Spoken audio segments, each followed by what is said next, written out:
We need to maintain awareness. Good to see you. Alright there, Revenants, welcome back to Code Vein in the Road to 100, where today we are braving the Ridge of Frozen Souls here, and from what the game actually describes and talks about, the companions from here on out get very, very convoluted as to who is probably the most appropriate partner that you should be bringing with you for the different areas of the game. So everything from here on out is very, very, very, very speculative. So, you know, you might have a different theory or a different understanding of what the game has been telling us as far as lore goes, or as far as, you know, who connects with the area and with the bosses and with the different things that are going on. So from here on out, you know, just take it with a grain of salt from what I'm discussing, but this will be my best kind of understanding, not from what cutscenes are telling us, but from how the story is flowing and which partners. That's right, Mia.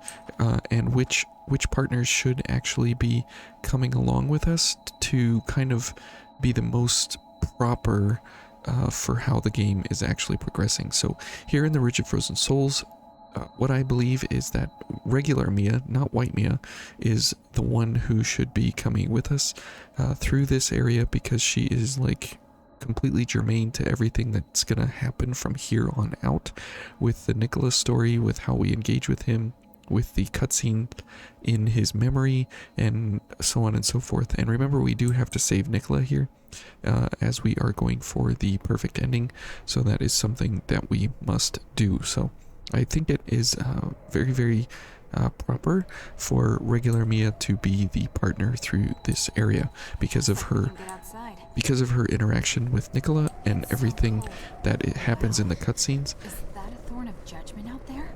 Let's get through this quickly. And I do not want to fall here. And you'll notice that she's very chatty all the way through the ridge, and I think that's also one of the other things why they wanted you to bring her, was because she is going to exposit a little bit just along the way. So keep that in mind. The build we're going to be running is going to be Ribcage. I understand wanting to be cautious, but... And we're going to have a very, very healthy, almost 20 Ichor that we're getting back on a backstab or a parry. And these guys in here can be parried pretty well, pretty easily. And we will be obviously going for Mia's communal here. So that is something that we will actually be very, very much going for. So, and yep, thanks. And you'll notice that she is much more chatty than she normally is in most of the areas of the game, and it's pretty interesting to that is actually the way it is. It's very, very interesting that that's actually the case, because typically the partners don't actually engage with the area to actually be relevant or whatever. So it's kind of interesting to see that she kind of operates in that kind of way here. So very, very interesting. Whoop. He just literally plunged to his death, which is completely fine. And so here we will go for Bayonet Boy. Nope. Okay, never mind. We will just fall off the edge because we got stun locked by his shield to the face. Are you okay? I sure am. And so you'll notice that Huge thorn has branches like a tree. yep, she's going to continue talking all the way through here. So it's very, very interesting that some of the partners have very different dialogues depending on what area of the game you are running through. So this is one of those where it's pretty interesting to see her continue to blather on through different areas for a very, very extended period of time. So I think that's one of the reasons why it is regular Mia that is actually supposed to be used through here. But Ouch. Let's just go for more backstabs here.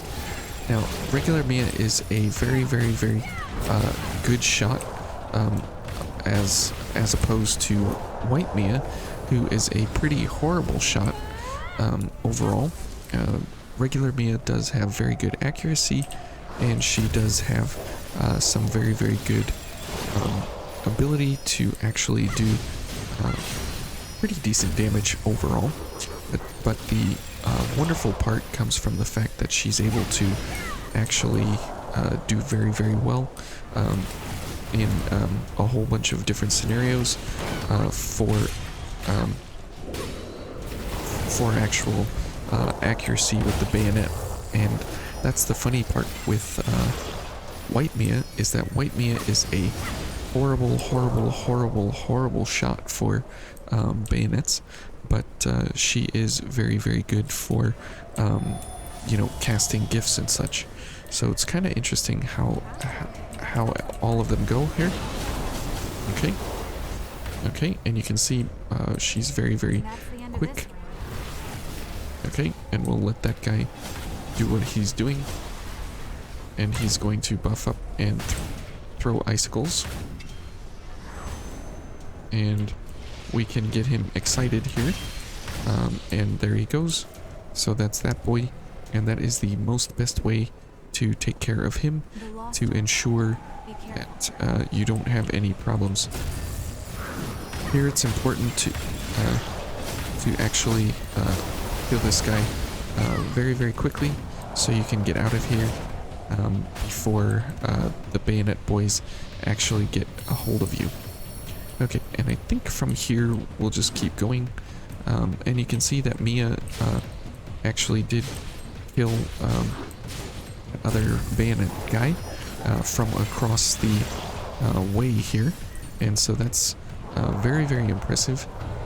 I wish white Mia had the accuracy that regular Mia does, and so we'll continue using Blood Awakening here as we go along, because there are, you know, many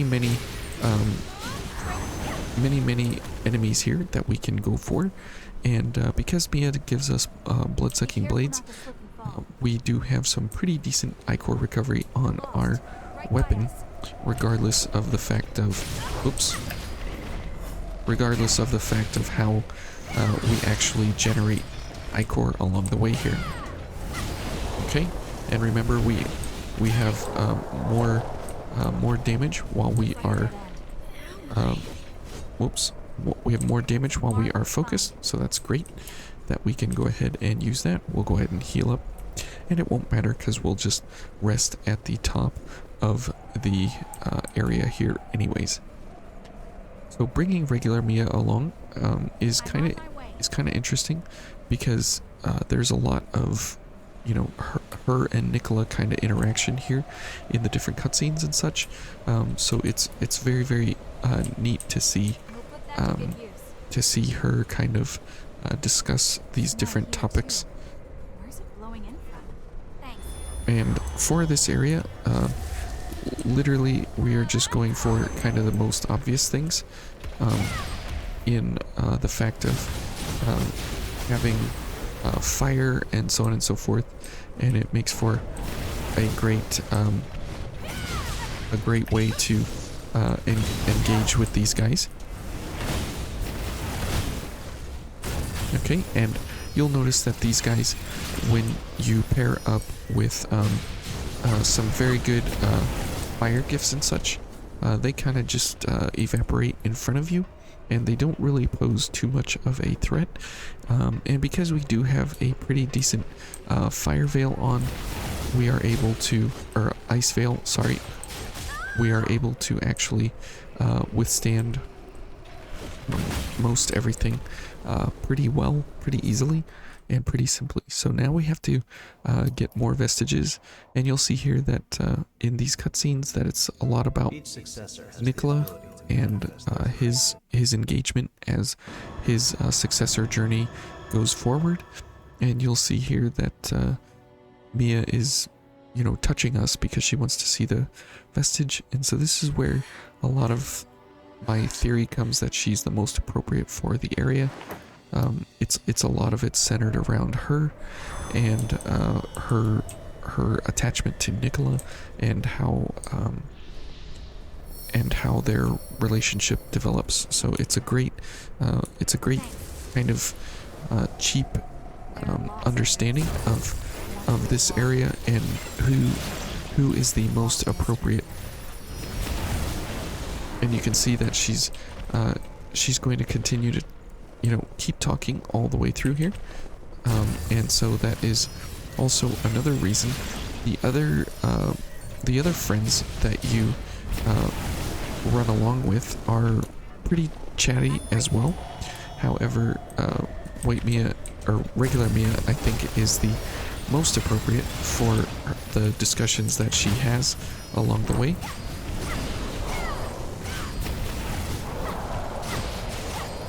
Okay, and then from here on, we actually have to fight several bad guys here all at once, and so it's important that we load up on Ichor and everything else here before we move on, because we will be having a really bad time if we don't take care of the gunners and so on and so forth along the way here. Okay. And you can see how good of a shot Mia is. She can take care of gunners from across different areas and such. She's very good at what she does. What is that? White Mia has really bad accuracy. Regular Mia does do very well. And as you can see there, we can take care of these guys easy peasy. Okay, we'll just get him excited there. And he will try and run around here.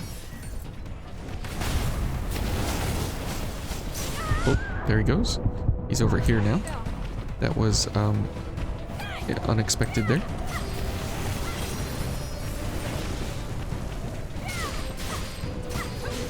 And he's going to, yep, go kill himself. So that's what you want, is for him to actually do a roll. Instead of the actually killing us mechanic, it's important that he just rolls off the edge. He's one of the more easy enemies to face, just because of the fact of how he does a roll and how he's very aggressive on that roll. And so you can always outsmart him or trick him in some way to actually go off and kill himself. So kind of interesting. And as we go through here, it's you know, just a lot more of picking off the enemies kind of one-on-one here.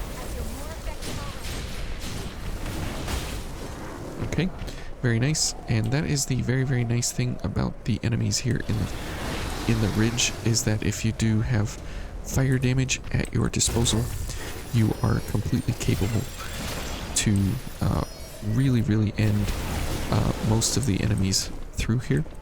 And especially the Boreal Brutes, it's really important that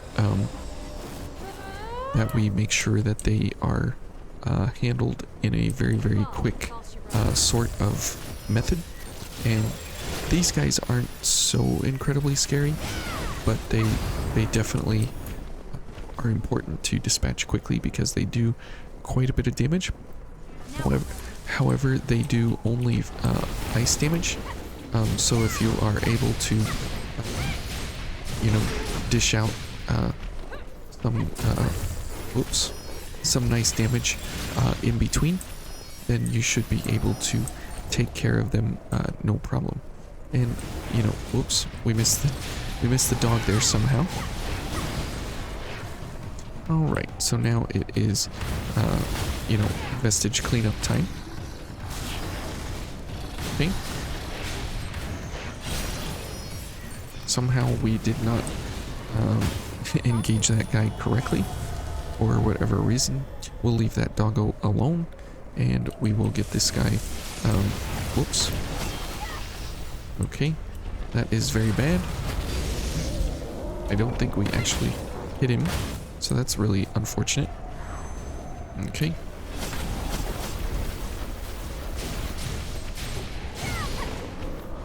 Now, this guy is fairly tricky, and the important thing is to, one, always have a fire something available. But if you don't have fire, they become exceptionally difficult. But the nice thing is that if you do have the appropriate gifts for this guy, he can be dispatched pretty quickly, pretty easily. The hard part is when he gets over there. Oh, Mia's toast. Okay, so now it is our job to somehow get him to yep. Oops. Oh, okay. Well, I guess he's just gonna go kill himself, which is completely fine and acceptable for us. And as you'll notice, our weapon does not actually do very much damage at all.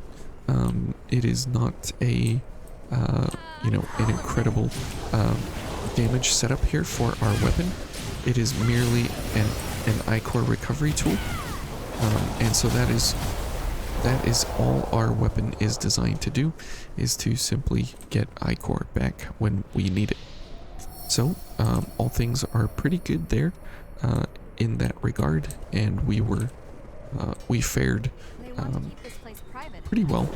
Now if we do run around to these separate areas here, there's you know, more balls that we do have to pay attention to, and these boys, you know, these boys are trying to blow us up, and most of the time they don't do too bad. Whoops. Because typically Mia stays at a distance, so that is very, very nice.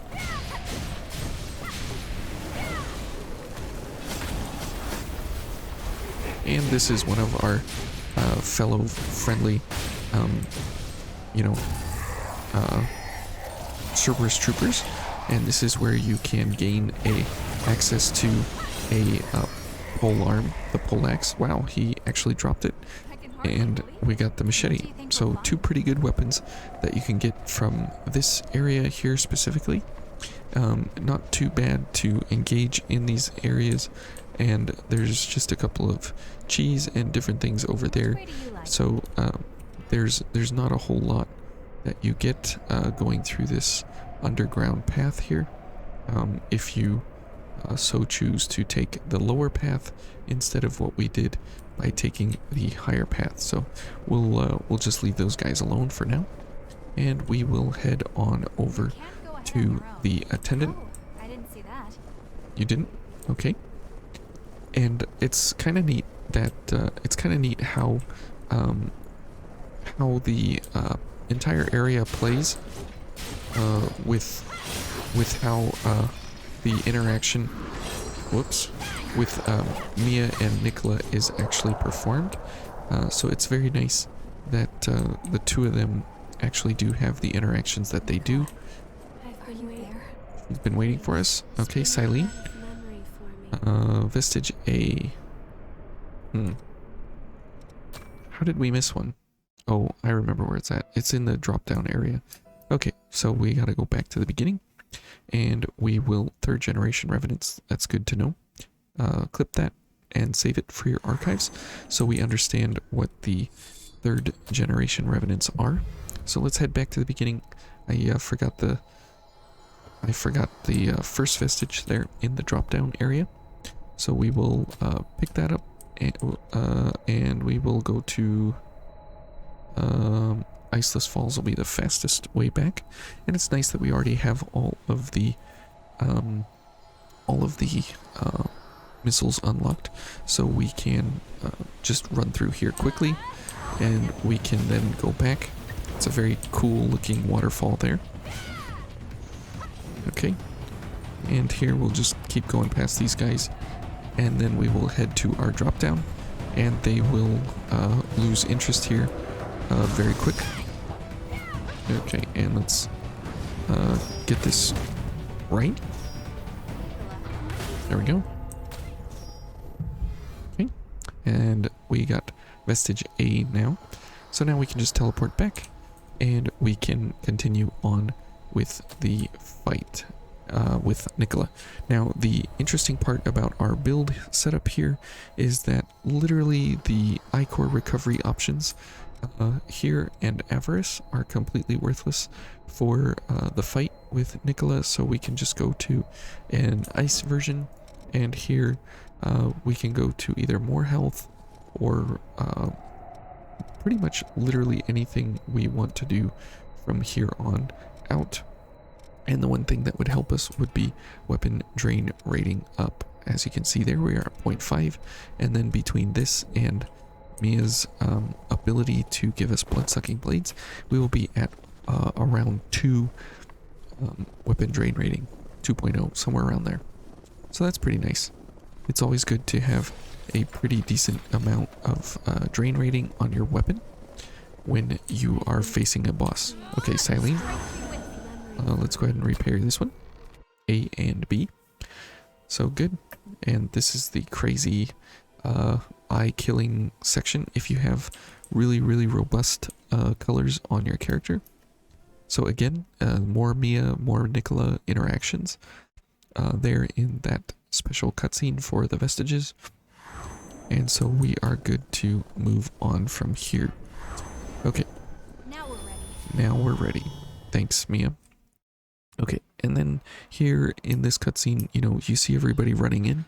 But because of how everything happens, I think that what we have here is the most appropriate. So again, take it for what you will. But this is what I think us to have the most accurate understanding of this area. Okay. Ouch.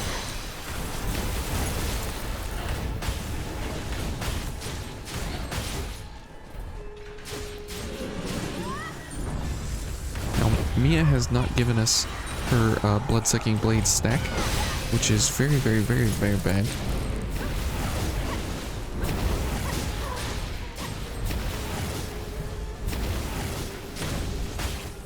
Okay. Ouch.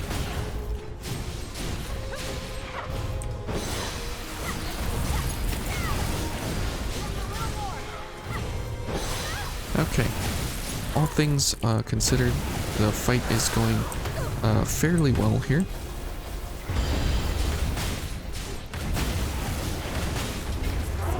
Okay. Nice. And it turns into a pretty simple fight. When you do have several gifts here that you can fire off, pun intended there, quickly in quick succession. So here again, we see Mia coming forward. She's very interested in the vestige, and that's what. And here more exposition about Mia and Nicola together. And Mia is also the first one forward in the group. So this is where the one that makes the most sense to me in how their interaction is together. It will restore his memory, so we'll save the little best boy that we can think of here in Vane. And so Mia and Nicola will be reunited once again. And so there he is with his little hat on his big head. It doesn't show up until after the cutscene. So here again, more proof and evidence that these two are belonging to each other. And there's his little hat. Let's go. Right up on his little head there. Very nice. Okay, so thank you all for watching. We'll see you tomorrow in the Ashen Cavern, and there is a little bit of interesting topics and discoveries there. And so I think it'll be most appropriate for a character to be there, and again, take it all with a grain of salt. But thank you guys for watching, and this has been the Ridge of Frozen Souls. I'm Owen, and I'll see you guys tomorrow. Have a great day. Bye.